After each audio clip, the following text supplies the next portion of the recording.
অন্যদিকে নজর রাখবো শিলিগুড়ির দিকে। শিলিগুড়িতে আত্মঘাতী বিএলও, তিস্তায় ঝাঁপ দিয়ে আত্মহত্যা বিএলওর। আত্মঘাতী বিএলও শ্রবণ কুমার সাহা কানার। আত্মঘাতী বিএলও শ্রবণ কুমার কাহার শিলিগুড়ির 47 নম্বর বুথের বিএলওর আত্মহত্যার অভিযোগ সামনে আসছে। কাজের চাপেই আত্মঘাতী বলে দাবি পরিজনদের। বিএলওর মৃত্যুতে রিপোর্ট তলব কমিশনের।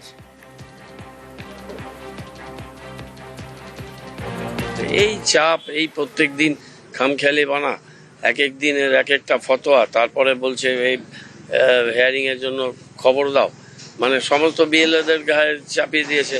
পাবলিক অসন্তুষ্ট হচ্ছে, প্রথমে তো কাউকে পাচ্ছে না, বিএলওদেরই পাচ্ছে, বিএলওদেরই চাপ দিচ্ছে। এই চাপে একের পর এক কত মৃত্যু আমাদের দেখতে হবে। অত্যন্ত দুঃখজনক ঘটনা।